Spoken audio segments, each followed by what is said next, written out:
Hello friends, welcome to the Aroma Eats. இன்னைக்கு நம்ம சேனல்ல பார்க்கக்கூடிய ரெசிபி என்னன்னு பார்த்தீங்கன்னா வாயில வச்சோனே கரையக்கூடிய ஒரு சூப்பரான ஸ்வீட் டிஷ் தான் பார்க்க போறோம். அதாவது பிரெட் ரஸ்மலாய். ஒரிஜினல் ரசமலாய் செய்கிற மாதிரி இதுக்கு ரொம்ப டைம் எடுக்காது.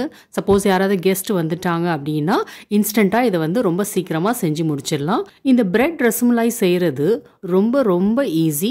இது ஒரு 15 மினிட்ஸ்லேயே செஞ்சிடலாம். இந்த ரெசிபி எப்படி செய்யலான்னு பார்க்குறதுக்கு முன்னாடி நம்ம சேனலை இது வரைக்கும் சப்ஸ்கிரைப் பண்ணாதவங்க சப்ஸ்கிரைப் பண்ணிக்கோங்க. பெல் ஐக்கானையும் கிளிக் பண்ணிக்கோங்க. ஒரு கடாயில் 1 லிட்டர் அளவு பால் எடுத்துக்கலாம். இது ஃபுல் க்ரீம் மில்க் தான், நல்லா திக்கான பால். இந்த பால் பொங்குற வரைக்கும் நல்லா ஹை ஃப்ளேம்லேயே இருக்கட்டும். நடுவில் கிண்டி விட்டுக்கலாம். பால் பொங்கி வந்ததுக்கு அப்புறம் ஃப்ளேம் லோல வச்சு கிண்டி விட்டுட்டே இருங்க. 5 நிமிஷம் பால் கொதிச்சதுக்கு அப்புறம் 2 டேபிள் ஸ்பூன் அளவு கண்டென்ஸ் மில்க் சேர்த்துக்கலாம். இந்த கண்டென்ஸ் மில்க் எதுக்கு சேர்க்குறோம் அப்படின்னா க்ரீமி டெக்ஸ்சர் கொடுக்கறதுக்காக தான் சேர்க்குறோம். கொஞ்சோண்டு குங்குமப்பூ போட்டு நல்லா கலந்து விட்டுக்கோங்க. இது ஆப்ஷனல் தான். பால் நல்லா சுண்டி வந்தால் தான் இந்த ரஸ்மலாய்க்கு நல்லா இருக்கும். இப்போ மீடியம் ஃப்ளேம்லேயே ஒரு 5 நிமிஷம் கொதிக்கட்டும். இந்த ஸ்டேஜில் நம்ம கலருக்காக ஒரு சிட்டிகை அளவு மஞ்சத்தூள் சேர்த்துக்கலாம். மஞ்சத்தூளுக்கு பதிலாக எல்லோ ஃபுட் கலர் கூட சேர்த்துக்கலாம். பாலில் பாருங்க எவ்வளோ ஆடை சேருதுன்னு. இந்த ஆடை சேர தான் பாலோட டெக்ஸ்சர் நல்லா இருக்கும். அதே மாதிரி சைட்லேருந்து எடுத்து விட்டுட்டே இருங்க, இல்லைன்னா காந்தி போயிடும்.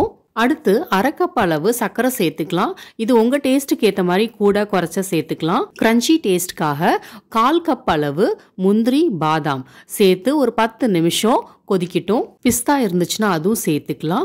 வாசனைக்காக 1/4 டீஸ்பூன் அளவு ஏலக்காய் தூள் சேர்த்து கலந்து விட்டுக்கலாம். பால் பார்த்தீங்கன்னா பாதிக்கு பாதி கம்மியாயிடுச்சு. இந்த டைம்ல ஸ்டவ் ஆஃப் பண்ணிடலாம். இந்த பால் நல்லா ஆறட்டும். அதுக்காட்டி நம்ம பிரெட் ரெடி பண்ணிடலாம். இதுக்கு நான் ப்ரௌன் பிரெட் தான் எடுத்திருக்கேன். நீங்க ஒயிட் பிரெட் கூட எடுத்துக்கலாம். இந்த பிரெட்டை ரவுண்ட் ஷேப்ல கட் பண்றதுக்கு நான் டம்ளர் எடுத்திருக்கேன். நீங்க குக்கீஸ் கட்டர் இல்லைன்னா வேற ஏதாவது ரவுண்ட் ஷேப்ல மூடி ஏதாவது எடுத்துக்கலாம். இந்த மாதிரி ரவுண்ட் ஷேப்ல கட் பண்ண 3 பிரெட் நான் எடுத்திருக்கேன். பால் இப்ப நல்லா ஆறிடுச்சு. இப்ப ஒரு பிரெட்டா அந்த பால்குள்ள போட்டு டிப் பண்ணி 2 சைடும் நல்லா கோட் ஆனதுக்கு அப்புறம் எடுத்து ஒரு பிளேட்ல வச்சிடலாம். இது எடுக்கும் போது ரொம்ப பார்த்து எடுங்க. சாஃப்டா இருக்கிறதுனால உடஞ்சி போயிடும் பிரெட். இதை சர்வ் பண்றதுக்கு முன்னாடி பிரெட்டை நனைச்சி எடுத்தாலே போதும், இல்லைன்னா ரொம்ப நேரம் இருந்துச்சுன்னா ஊறி போயிடும். இப்ப இந்த பிரெட் மேல கொஞ்சம் இந்த பால் ஊத்திடலாம்.